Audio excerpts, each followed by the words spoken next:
This is a Live Eco Style production.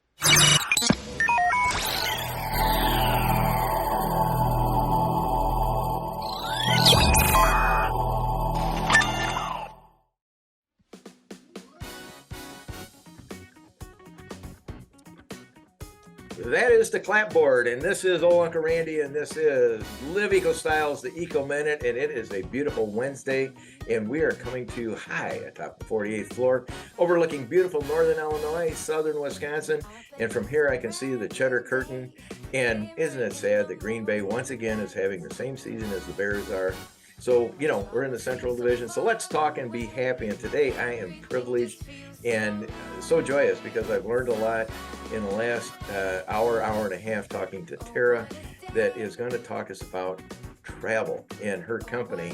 And Tara, the best part about you is Tara's short. This segment isn't going to be short, but it's all about you. Tell us what your travel company is, Tara, and so where we're at and what we're doing today.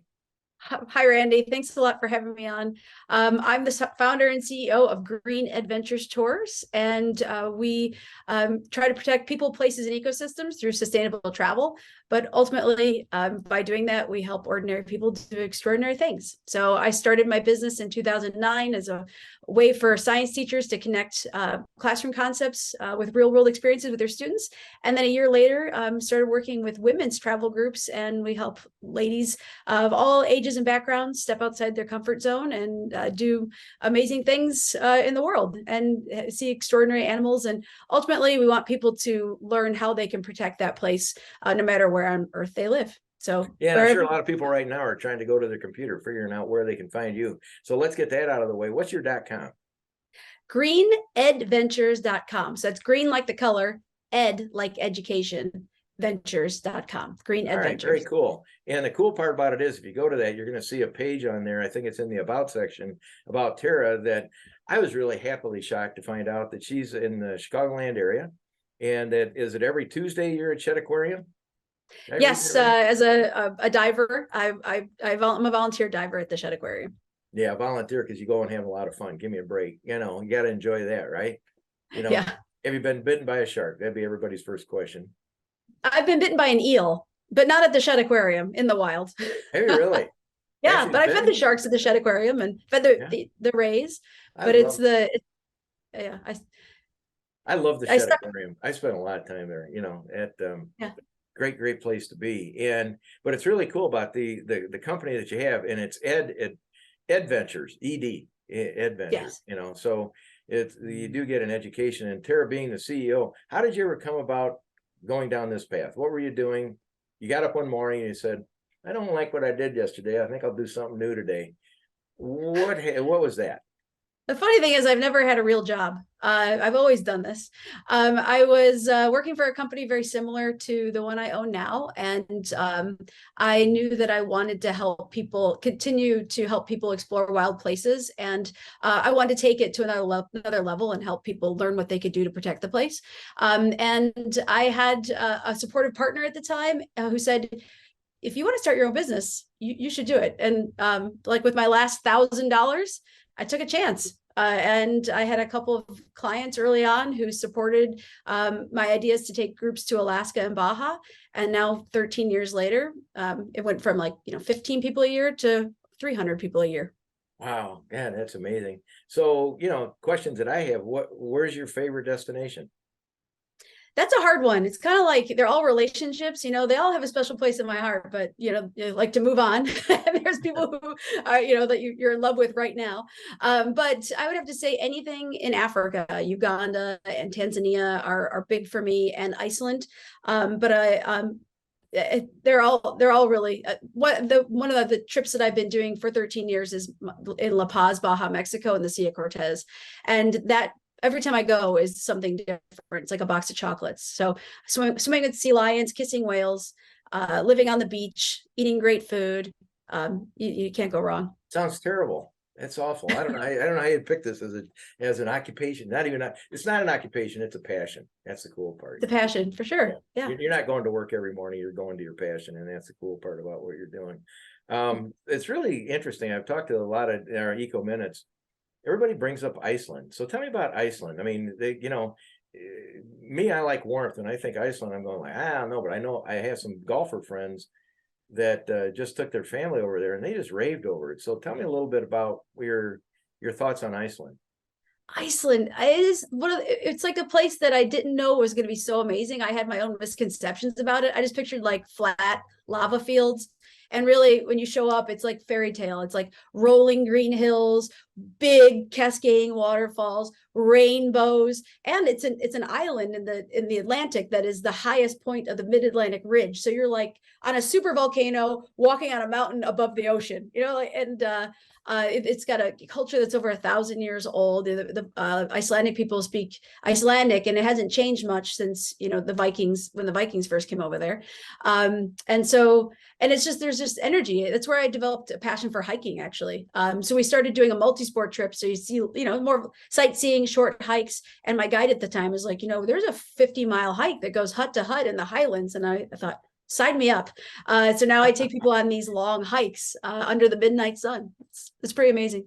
Yeah, it's crazy. So you do a lot of hiking. And didn't you tell me early on before we came on that you just got back from Peru, was it? Yeah, I just did. I do some trips that are called beta trips. So they're trips that I hand select some of my best clients who I know would be okay and flexible if things aren't planned, if we don't exactly have everything planned. And so I took a group of 6 plus me to Peru. And we did Machu Picchu, of course, but then we went into the Andes and we did what's called the Ausangati trek. And it's a trek around the Ausangati mountain. It was 50 miles and we stayed at an average of 15,000 to 17,000 feet. And in that like 7 days of 50 miles, we probably saw 8 other hikers. We experienced like thunder snow and equatorial sun all in the same day. And it was like I basically was starving for air every day, but it was so rewarding because it was almost very meditative, because when you do those mountain hikes, you have to do compression breathing. So every step you take a breath and you just do that over and over again to get to the top. And it was very grounding. And I just felt so centered. I wish I could feel that way all the time. So when you're on these trips, are you camping out then? You're carrying back? On this one, yes. It was a fully supported trip. So there would be a camp crew who would walk ahead of us with the horses and the supplies, and they would set up the camps, and we would hike just with our day packs. So yeah, we were well taken care of, but I couldn't imagine carrying the stuff I needed to camp, then showing up at a camp and cooking, because it's really exhausting. So our friend, as I showed you before we came on, Robert Mills, the mountain climber, at the top of the hill, he's always wanted me to come on his adventures, on top. And he's climbed 56 of the top 57 mountains. And I'm going, I'll send you coffee. I think that's what I'll do, And he's got, titanium stoves and 55-pound backpack and, sleeping on the side of the hill. And he tells me he's tidally warm. And I'm like going, that is crazy. But now getting back to Peru, some legends that I've heard in some other shows. So let me grab the old gray matter here for a minute. So cocoa leaves. Tell us about cocoa leaves in Peru. Are there any extractions that you wandered into during that hike to make your? Oh my gosh! So two things here, Randy. So one, I did use coca leaves, and I earned the nickname Coca Head because I was like, I couldn't breathe. I was like, I still felt the effects of altitude. Sorry to bust bad on you. This is good. Oh, but I just felt like alive. Like I was running up the mountain practically. People were like, the people behind me were like, this is not a race. I'm like, I just feel so good. So yeah, I did. And like you chew it like a tobacco, just put it on your teeth and suck on it. And yeah, I love stuff. It makes even talking about it. Look, I'm like, where's the coca leaves? I wish I could. You have a whole box of now. Are those this is a path? Is that legal to bring those into the States? It is illegal to bring home. So I don't have any coca leaves at home. I did look into it because there's a tea, because you could drink, like it's a package in a tea too. You could just have that. Of course. It's not allowed here. But so the other thing is I did try, I haven't really even had a chance to tell anybody about this except my close friends, is I did San Pedro while I was there, which is another type of like plant medicine. And I had a shaman Like basically I found this shaman on Google because my friend and I, we were there early and we knew we wanted to find a shaman. We exhausted all of our avenues to shamans that people knew. They were all busy. So I went online, I'm like, I'm running out of time. I got to find a shaman. We found this shaman on Google. Next thing you know, we're being picked up at a taxi with this one guy and the two of us. We hike out to this temple, this Inca temple with a stranger. And I'm like, are you going to get high too? Like, are you going to take San Pedro's like peyote? And I was like, are you going to do this with us? And he said, yes. So then I just had to accept it. We're sitting on this like mat next to a stream, next to the moon temple, and with this stranger who hands us a drink, and we drink this potion and proceed to, experience the effects of plant medicine in the middle of nowhere with a stranger. But it was amazing. And that's a whole other course story. it was. Yeah. I would like to find out what actually happened on that, but that's going to be that other version of It's another story. It really, that eighth topic not to be named that you think should be in my tagline. We'll just leave it. Right. And I would like everyone to know, again, this was not like I didn't have people pay to come drink peyote. It was my own experience. But you can see how excited she is. She hasn't been able to shut up since. It's really good. Peru, it was so spiritual. It was really of course great. It was. Yeah. I had a lot of those in college too. So it was. Anyway, there's a gentleman down in Key West. His name is Paul Minta. And he is a very interesting guy, a real powerful guy down there. He has a distillery called the First Legal Rum Distillery and has a great restaurant, but he has a shaman. And he was telling us about going to a shaman. He's a very interesting guy. He has a speed record on a kite sailboard going from the furthest southern point of Florida to Cuba. Legally, he did that, on a kite board, I guess, to prove it could be done. 93 miles, whatever it was. But his shaman experience, he was telling us, and both you and he strangely had the same spiritual joy about what they're remembering. So I think you might have had a little bit more. That's outstanding. So that is, I have put that down as a new eco-minded category. We ever got plant on that. medicine. Very That's all natural. Yes, they actually do. Why Coca-Cola is popular, we'll just leave it at that. But at the Hy-Vee in DeKalb here in Illinois, somebody told me that they still have the Mexican real Coca-Cola.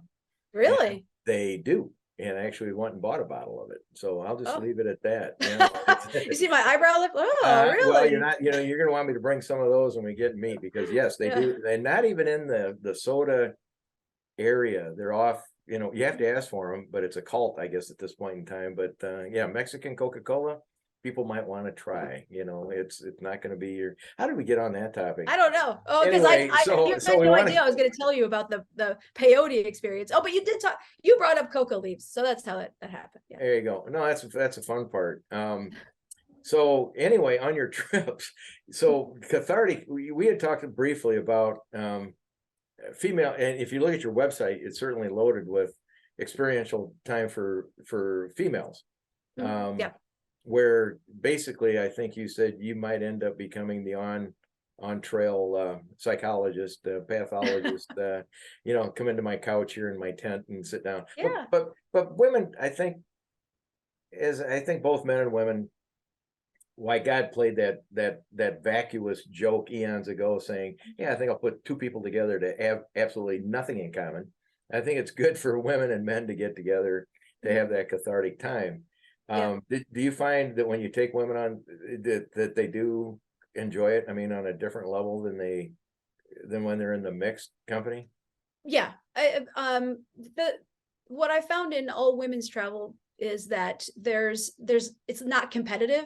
So like when there's women and their husbands on a trip together, it's like that story about how canoes cause divorces, like the husband and wife are in the canoe. It's like, you're paddling wrong. Like they can't paddle together. And like everyone has a different, it's a non-competitive and supportive learning environment. And we set that tone early on, and so women like to help each other, and they feel safe saying, I need help too. So I think those are two areas that are good lessons to bring home in life too. Like accepting help is just as hard, like it's sometimes harder than asking, than, giving help to someone.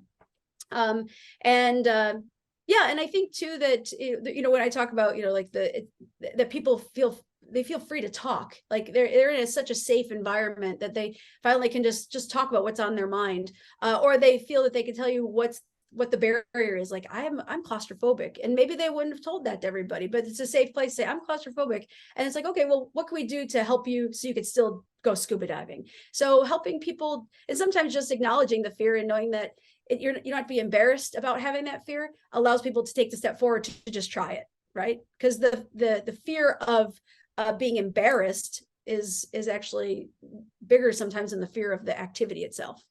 Yeah, no question about it. Everybody, they say when you're in 8th grade, you're not living through your own eyes. Everybody's living through the misconception of, I wonder what they're thinking about me, not what I'm just being present in the conversation, because everybody, and then the person you're talking to is thinking the same thing. So you actually get into an unreal, diagnostic, between people starting at a very young age. But so anyway, that now you have to take everybody, get them off the couch. Now we've done enough psychology. Where are the different trips that you have? Let's let people know where they can go on your website and find places to go. Where do you go? So, and just on that note too, is just, I think that was another common denominator, is that you have people, especially on the women's trips, where they all want to be there, right? They're not dragged there by a significant other or a spouse. They chose to be in that location. So that also helps level the playing field. But I've, let's see, I take people to Baja, Mexico, and the Sierra Cortez, South Central Alaska.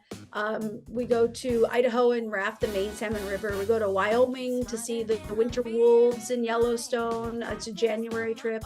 Costa Rica, the Galapagos, Uganda, Tanzania, Iceland, Roatan, Honduras. I think, in Wisconsin, we got quite a few local trips in Wisconsin. Some of the US based trips were born from the COVID pandemic. It was like, well, if we can't leave the country, what are we going to do? Right? What can we do right here to celebrate what's, in the lower 48? And so I think I named them all. Yeah, no, that's good. I appreciate that, because people, give us your website again. What's your website? Sure. It's greenedventures.com. All right, and Tara Short, you are the light. She is the CEO of this wonderful creation that she's been putting together for, what did you say, 13 years? 13 years, yeah. Man, that's amazing. Got through COVID and surviving well. Anyway, this is going to cut you off. Not because I want to, but because the Eco Minute, we've now gone over an hour and a half, so it's okay. Anyway, Tara, we'll be in touch. I appreciate everything about you. I've enjoyed the time we spent together. We'll have you back on. It's going to be a lot of fun. Tara Short, and sign up for her trips. It's going to be fun. I think the one down in Peru sounds really interesting to me. You can be encouraged to go do that. That sounds like fun. Anyway, for all Uncle Randy and Tara, y'all have a good day, and we'll be back with you next week. Bye-bye. Thanks, Randy. Bye-bye.